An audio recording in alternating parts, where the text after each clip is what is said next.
Bonjour à tous, je vous invite à vous abonner à cette chaîne, à aimer, à partager, à commenter ces vidéos, c'est très important. C'est une manière de nous soutenir. Merci à vous tous. Alors que cela fait 1 an et demi maintenant que les soignants non vaccinés sont donc suspendus, ce statut à part, complètement à part, qui ne permet ni de profiter, ni de toucher un salaire, ni de toucher le chômage, ni d'avoir accès aux formations. Enfin bien, vous connaissez un peu l'histoire, on en a déjà beaucoup parlé ici. D'ailleurs, que l'ensemble des pays européens désormais ont réintégré leurs soignants à part nous, et parfois même avec pardon et salaire rétroactif, eh bien, enfin, chez nous, la question de leur réintégration commence seulement à émerger.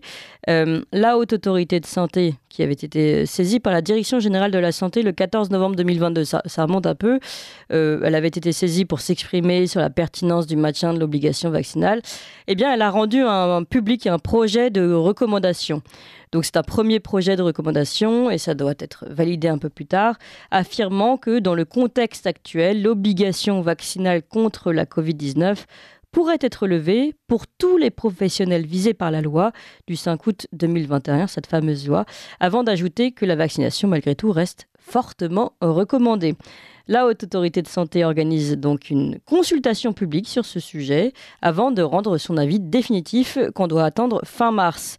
Alors, l'avis du Comité consultatif national d'éthique pour les sciences de la vie et de la santé est attendu par le ministère de la Santé également, qui attend cette décision pour lui-même faire part de son avis sur la question. Mais je vous propose quand même d'écouter François Braun, ministre de la Santé. Le 23 février, sur Télématin, il était interrogé sur cette question de l'obligation vaccinale et de la réintégration des soignants. Écoutez-le. La Haute Autorité de Santé, j'attends son avis, j'attends également l'avis du Conseil consultatif national d'éthique, en particulier par rapport aux soignants, parce qu'il y a aussi une question éthique, ce n'est pas qu'une question médicale, infectiologique pure. Et puis, comme je l'ai dit, je prendrai une décision sur ces obligations vaccinales pour les soignants et d'une façon générale pour la population dès que j'aurai ces 2 avis. Et quand est-ce qu'on pourrait éventuellement envisager une levée de cette obligation vaccinale ? Ces avis, je les aurai les 2 au mois d'avril. Donc avant l'été ? Avant l'été, bien sûr, avant l'été. Est-ce que ça veut dire aussi que, suite à ça, si on relève effectivement l'obligation vaccinale, il faudra réintégrer les soignants non vaccinés, qui sont suspendus pour certains depuis 1 an et demi. Est-ce que c'est lié Chaque chose en son temps, il est évident que la question se reposera. Je serai amené, là aussi, sur ce point, à prendre une décision. Eh bien, vous l'entendez, c'est pas pour demain non plus. Chaque chose en son temps. Avant de prendre une décision, il faut d'abord l'avis du Comité consultatif national d'éthique et l'avis définitif de la Haute Autorité de Santé. Bref, on ne voit ici qu'un frémissement pour le retour des soignants suspendus. Vous avez également entendu François Braun parler d'une question éthique et pas seulement scientifique. On glisse donc sur un nouveau terrain. Eh bien, pour aborder toutes ces questions, nous sommes avec 2 invités, Martine Vonner et Maud Marian. Bonjour Martine Vonner. Bonjour Clémence, bonjour Maud. Et merci beaucoup d'être avec nous ce matin. Les auditeurs vous connaissent bien, vous êtes ancienne députée du Bas-Rhin, médecin psychiatre, fondatrice du mouvement Ensemble pour les libertés, dont on voit d'ailleurs le logo derrière vous, et puis co-auteur de ce livre « Ne leur pardonnez pas », ils savent très bien ce qu'ils font aux éditions Nouvelle Terre. Et puis nous sommes avec Maud Marian. Bonjour Maud Marian.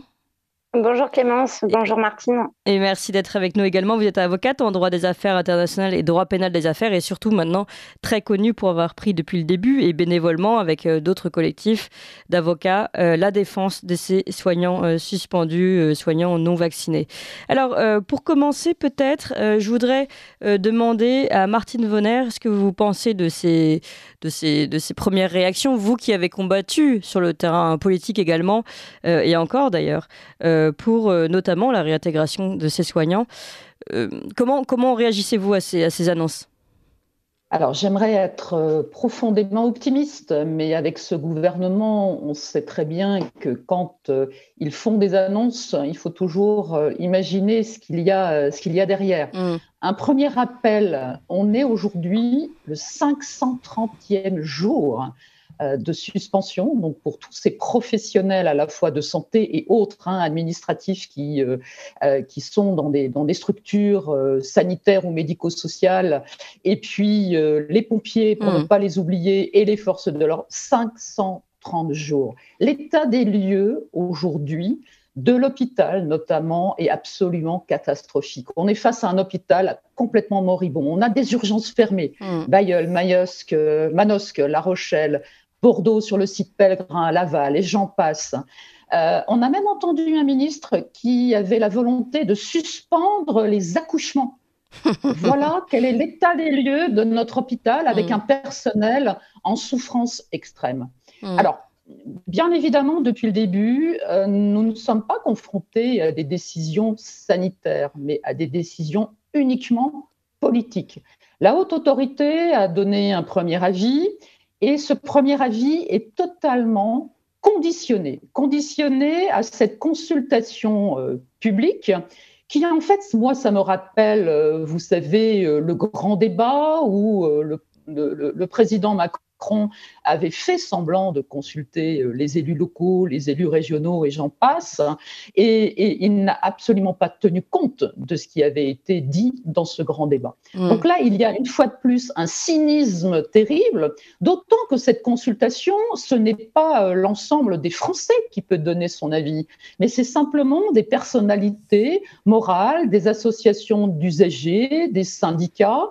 On voit là que j'allais dire, le plan est totalement téléguidé et je suis sûre qu'une fois de plus, on est dans un jeu du faire semblant et que la décision, de toute façon, comme m'a dit Brown, je serai à même de la prendre en avril, mais le ministre Brown n'obéit qu'aux ordres, j'allais dire, du gouvernement. Donc, quelle que soit la participation, en fait, à cette consultation, moi, je suis très pessimiste, en tout cas, par rapport à ça. Alors, bien sûr, Ensemble pour les libertés, qui est un parti politique que je préside et qui a une personnalité morale, nous déciderons en comité exécutif si nous participons. Il faut aller très vite puisque c'est à la fin de cette semaine que tout sera terminé, c'est le 3 mars. Mais voilà, à mettre dans la balance, est-ce qu'on donne notre avis ou est-ce que de toute façon on estime que cet avis ne sera pas suivi? Mais je pense qu'il est utile quand même de prendre position puisque l'avis sera public et que l'ensemble des citoyens connaissent une fois de plus notre combat puisque Ensemble pour les libertés, en effet, est aux côtés des soignants. Et j'en profite tout de suite, mais je le redirai encore plusieurs fois ce matin, il y aura un événement extrêmement important d'une grandeur, j'allais dire nationale, voire internationale, parce qu'on sait qu'il y a quelques personnes qui vont venir de l'étranger, le 11 mars à Lyon, place Bellecour, à la fois, bien sûr, pour défendre la question de tous ces personnels suspendus, mais avant tout pour défendre l'hôpital public, parce qu'aujourd'hui, on meurt en France dans les urgences des hôpitaux publics.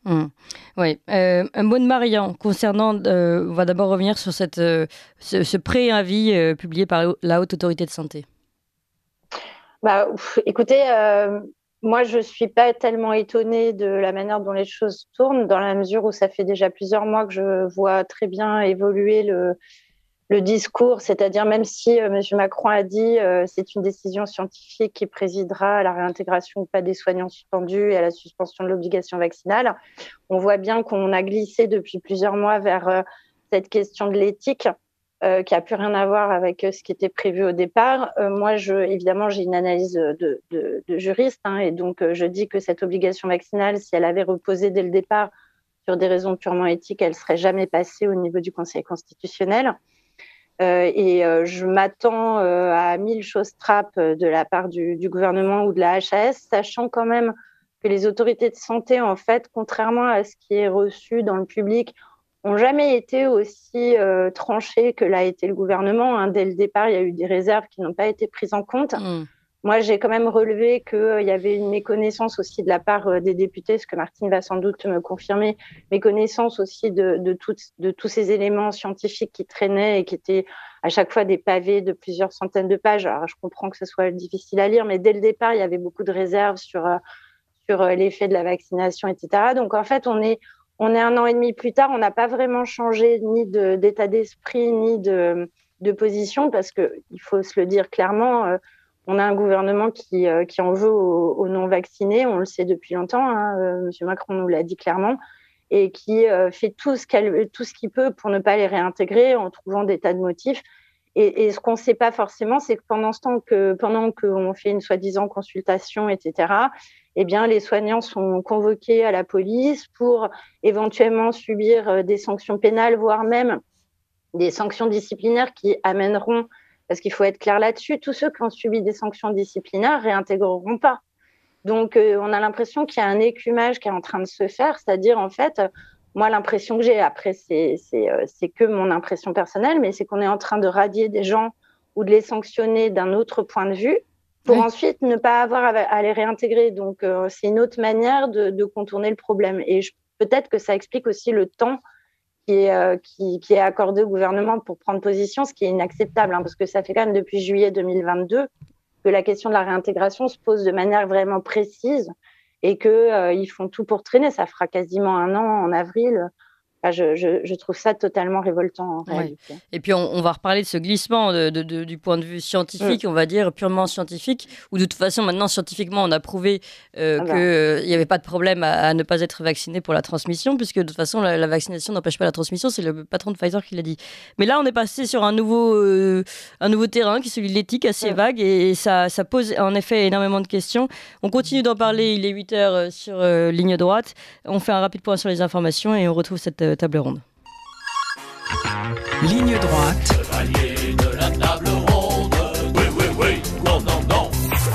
La table ronde. Pour en parler, nous sommes toujours avec Martine Vonner, ancienne députée du Bas-Rhin, médecin psychiatre, fondatrice du parti politique Ensemble pour les libertés, co-auteur de ce livre « Ne leur pardonnez pas, ils savent très bien ce qu'ils font » aux éditions Nouvelle Terre, et Maud Marian, avocate en droit des affaires internationales, en droit pénal des affaires et avocate des soignants suspendus, avec de nombreux avocats réunis en collectif.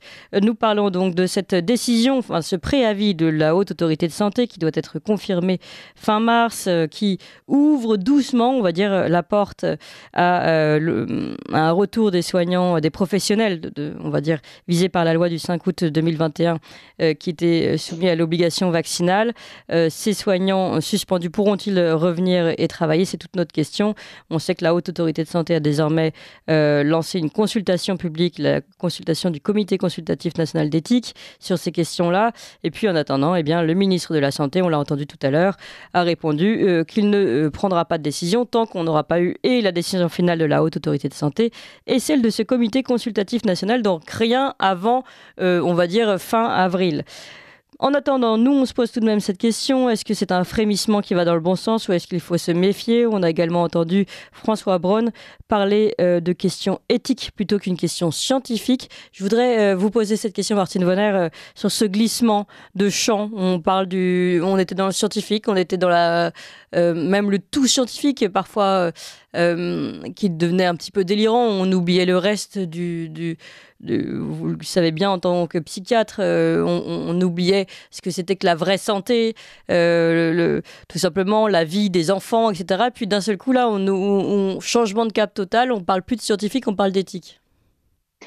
Alors, pour avoir, comme vous le savez tous, fréquenté de très très près l'intérieur, alors à mon époque, c'était La République En Marche, maintenant c'est Renaissance, et ce monde politicien, on est à chaque fois, malheureusement, sur du verbiage. Donc, ils sont en train, on va dire, d'embellir ou d'entourer cette question avec maintenant les questions d'éthique, comme si l'accès aux soins pour tous avec suffisamment de professionnels de santé pour accueillir des patients en grande souffrance n'était pas là le fondement même de l'éthique. Oui. Donc, faire semblant aujourd'hui de se questionner alors que depuis le début, les parlementaires, pour pouvoir voter ces lois liberticides et surtout imposer cette vaccination, n'avaient que ce qu'on appelle un exposé sommaire. Donc, c'est pour faire prendre compte aux parlementaires de la réalité du sujet, qui faisait une page recto verso, alors qu'aujourd'hui, on a des kilos d'études scientifiques qui nous démontrent qu'il n'y a plus aucune question à se poser. Réintégrons immédiatement pour le bien des patients, pour le bien des professionnels, pour la confiance totale des citoyens de nouveau dans leur structure de soins. On est quand même aujourd'hui le seul pays au monde qui est encore dans cette situation. Et si ça, ce n'est pas une question éthique, alors je ne sais pas où le gouvernement positionne son éthique. Oui, c'est ça qui est inquiétant, en fait, c'est qu'on ne connaît pas les critères de leur éthique. Je voudrais vous faire écouter Maud Marian avant de vous faire réagir, parce que c'est amusant tout de même. Bruno Megarban, chef du service de réanimation à l'hôpital Lariboisière, on va dire un de ces grands médecins de plateau qu'on a beaucoup vu et entendu pendant toutes ces questions Covid et qui évidemment a énormément critiqué ces soignants non suspendus, suspendus non vaccinés. Et bien écoutez ce qu'il disait le 21 février sur CNews. La grande majorité des personnels qui ont quitté l'hôpital public ne l'ont pas quitté parce qu'ils refusaient d'être vaccinés, ils l'ont quitté parce que l'hôpital était désorganisé et n'apportait pas de satisfaction à ce qu'ils attendaient au niveau professionnel. Donc évidemment, nous avons besoin de tous les bras. Nous accueillerons tous les soignants non vaccinés avec plaisir. Je ne crois pas qu'il y aura difficulté pour eux de réintégrer. Cependant, je pense que beaucoup d'entre eux ont soit totalement quitté le domaine de la santé, soit ne reviendront pas, évidemment, après avoir s'être senti probablement, on va dire peut-être maltraité par le système de santé. C'est amusant tout de même, Bruno Begerman, qui considère que peut-être que ces soignants se sont sentis maltraités par le système de santé, mais que eux, en tout cas, l'hôpital souffrant d'un manque de personnel depuis la crise, ils seront heureux de réaccueillir ces soignants qui pourtant étaient jugés mis au pilori pendant si longtemps. Maud Marian à ce sujet. Bah oui, et puis alors bon, évidemment, on sera tous sensibles à son changement de cap. Il n'est pas très étonnant, mais enfin bon, disons que voilà, il représente tout ce que nous, on a combattu pendant 18 mois, à savoir des gens qui se sont toujours basés sur des avis complètement absurdes concernant le vaccin et qui tout d'un coup font amende honorable en nous disant « revenez, on a besoin de bras ». Alors, on notera quand même que depuis, je ne sais même plus, pratiquement un an, on entend Véran puis Braun nous expliquer que ce n'est pas du tout le cas, c'est-à-dire qu'en fait, ils sont très peu nombreux, que finalement, ils ne sont que ça 5 000, rien. Ça ne change rien. Oui, voilà, enfin 80, on ne sait plus en fait. Hein. D'ailleurs, eux-mêmes ne savent pas sans doute.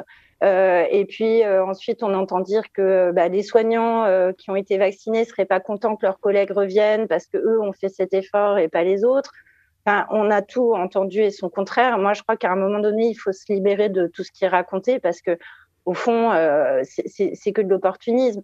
Moi, je retiens une chose un petit peu dans la mouvance de ce que disait Martine Vonner, c'est que si on a une analyse un petit peu plus large de ce qui se passe, on se rend compte que le gouvernement, depuis le début de la crise sanitaire, fait peser sur le peuple, que ce soit les soignants ou que ce soit la population, des actions qu'ils devraient mener eux-mêmes. C'est-à-dire que c'est à eux de renforcer l'hôpital, mais non, c'est à nous de se vacciner, c'est à eux de mettre en place des moyens, mais non, c'est à nous de porter des masques, etc. Donc en fait, on a un gouvernement qui, de toute manière, rejette toujours la responsabilité et la charge de l'action vers sa population, qu'elle soit soignante ou autre, hein, ça change rien.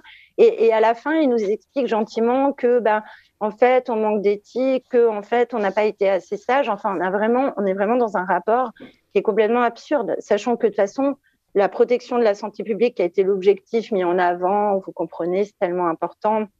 Il faut cette obligation vaccinale pour protéger l'hôpital. En fait, cette obligation, elle pèse aussi sur l'État, et d'abord sur l'État de mettre en place un certain nombre de choses, que ce soit en termes de sécurité sociale, de mobilisation des hôpitaux, de mobilisation de personnel. Et à chaque fois, on a l'effet inverse, c'est-à-dire non, l'État recule et c'est à la population d'assumer. Donc juridiquement, ça ne tient pas, éthiquement, ça ne tient pas, politiquement, ça démontre simplement leur incapacité ou leur absence de volonté d'agir. Et puis quand même, je souligne aussi, parce qu'on ne le dit pas depuis le début de cette table ronde, c'est que cette réintégration n'est pas envisagée avec, en tout cas pas en l'état, avec une rémunération des 15 mois qui viennent de passer. Hein. Oui.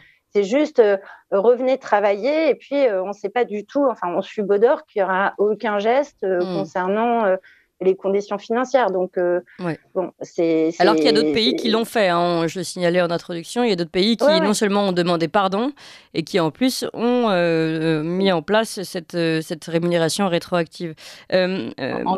Martine Vonner, c'est d'abord sur Bruno Megerman.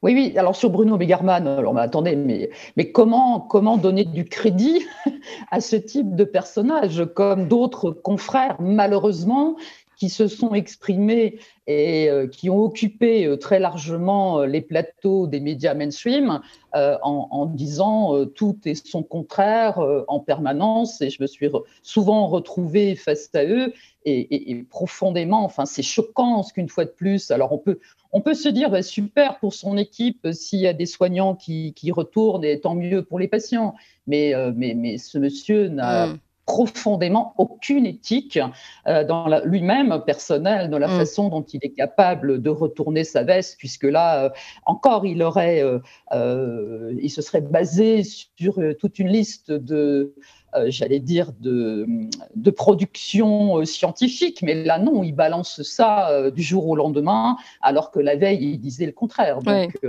profondément ridicule. Ce qui montre quand même que le vent tourne. Oui, le vent tourne, mais est-ce qu'il ne va pas retourner, encore une fois, dans l'autre sens? J'aimerais dire deux choses. En effet, les textes qu'on commence à voir circuler sur les bureaux des parlementaires, que ce soit sous forme de propositions de loi, et en tout cas, on attendra ce que le gouvernement va imposer aux soignants sous forme peut-être de décret. C'est en effet une réintégration des soignants, mais totalement conditionnée à la fois à une signature d'engagement vis-à-vis de la structure où ils seraient sur plusieurs années, donc notamment 5 ans, c'est ce qui se lit. Ensuite, une rémunération redonnée sur 3 ans, un rattrapage, mais comme si c'était des indemnités chômage. Donc, c'est de loin pas l'intégralité du salaire perdu. Donc on voit là, on va dire que la carotte n'est pas très sexy, si vous me permettez l'expression.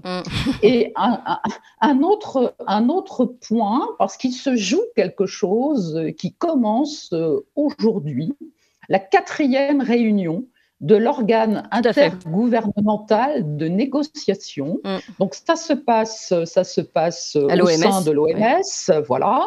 Ça commence aujourd'hui même, c'est du 27 février au 3 mars. C'est bizarre d'ailleurs ce calendrier. On retrouve la consultation publique française jusqu'au 3 mars, et là on a ces réunions qui ont lieu jusqu'au 3 mars, avec un avant-projet que j'ai regardé, qui avait été publié le 1er février 2023, et qui fait quand même froid dans le dos, parce qu'il est question d'avoir un pilotage international avec un organe directeur, mais surtout un concept d'une seule santé mondiale. Alors, quand on est médecin et qu'on a fait un peu de santé publique, on sait très bien que rien qu'au sein même d'un pays, on n'a pas les mêmes indicateurs de santé du nord au sud. Si je prends rien que l'exemple de la schizophrénie, donc en santé mentale, on n'a pas du tout le même taux d'incidence de la schizophrénie dans le nord de la France que dans le sud de la France.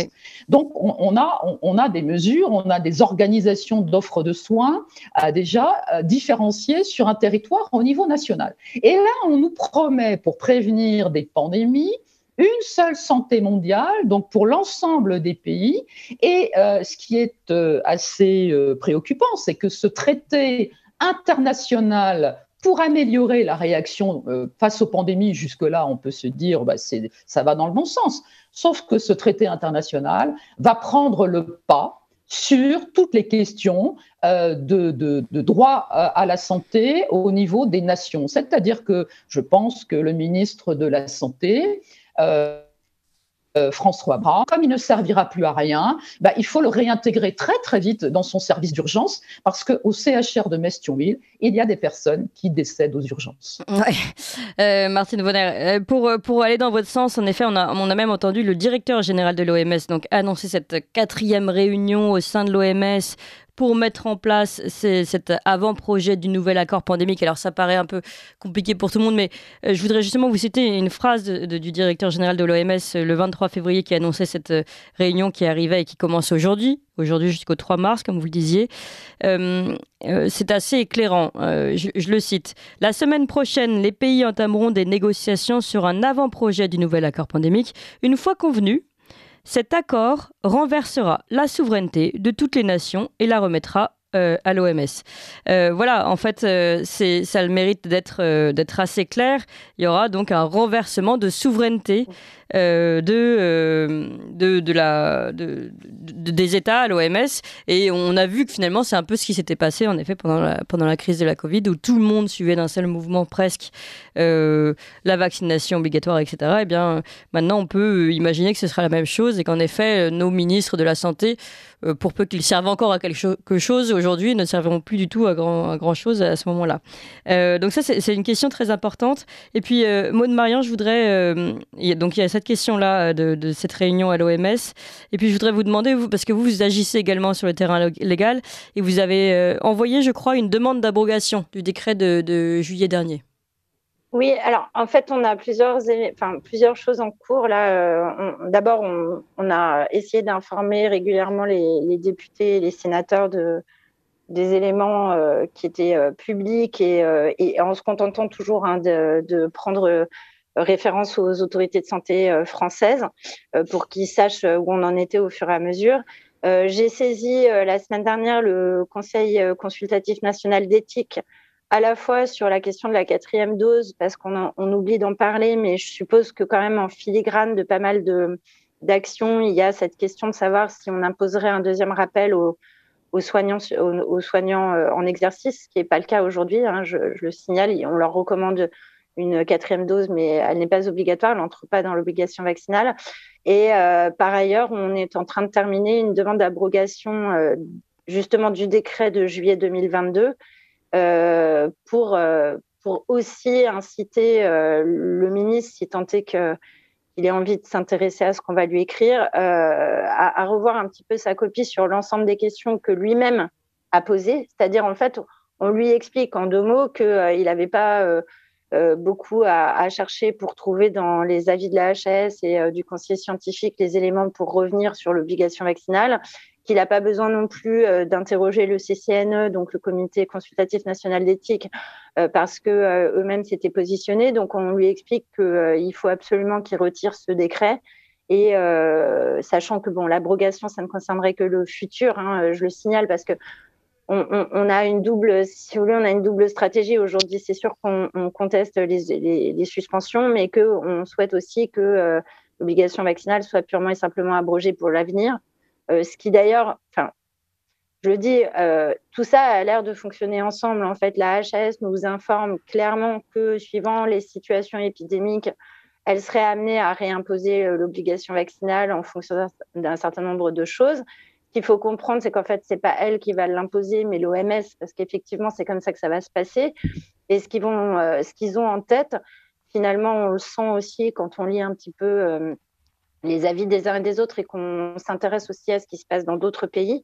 On sent que l'objectif, c'est quand même d'imposer des vaccins à ARNM, donc à ARN messager, à peu près sur toutes les maladies infectieuses ou autres, remplacer les vaccins habituels par ces vaccins-là et le piloter depuis l'OMS, ce qui semble une stratégie plus marketing d'ailleurs que sanitaire ou politique.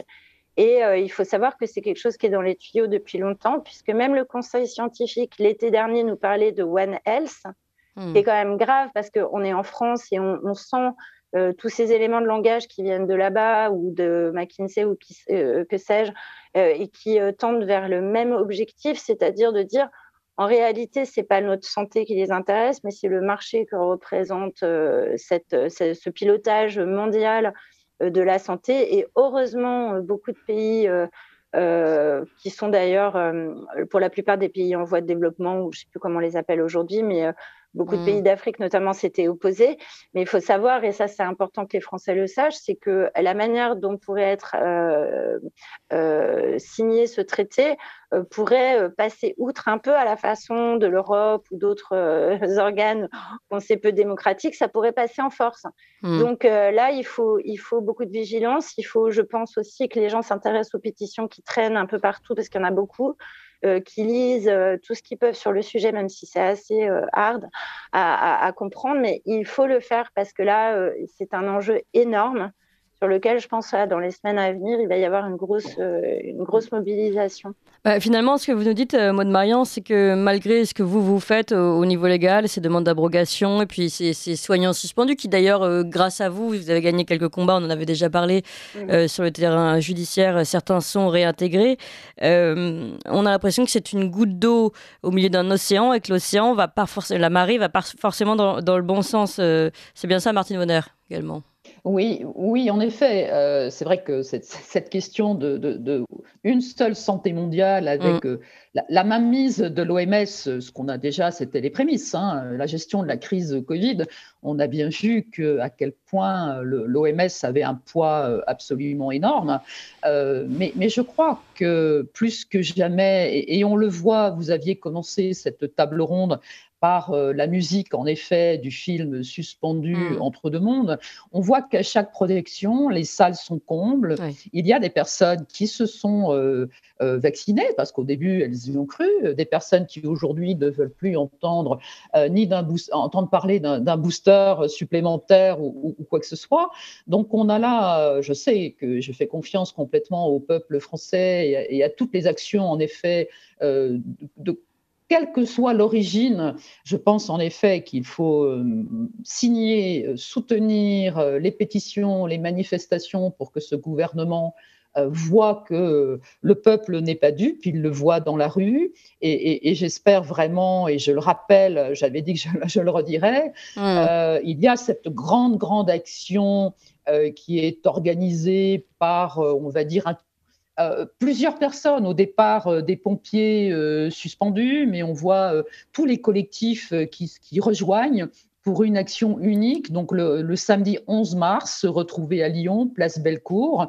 Mais avant tout, c'est pas centré sur les personnels soignants, et on voit là à quel point eux ont une éthique extraordinaire professionnelle, mais c'est avant tout le premier mot d'ordre, sauver l'accès aux soins en France, sauver l'hôpital public. On a des personnes qui meurent aujourd'hui faute de soins. Et quand on est médecin et qu'on se dit qu'il y a encore quelques années, la France était regardée par tous les pays du monde comme ayant le meilleur système de santé, le plus équitable, le plus éthique, une technicité hors norme, et là, on est passé à je ne sais même plus à quelle position, mais c'est profondément choquant, et il faut absolument que les citoyens se mobilisent. D'accord, alors mobilisation le 11 mars à Lyon, j'imagine qu'on trouve toutes les informations, Martine Vonner, sur votre site Ensemble pour les libertés ?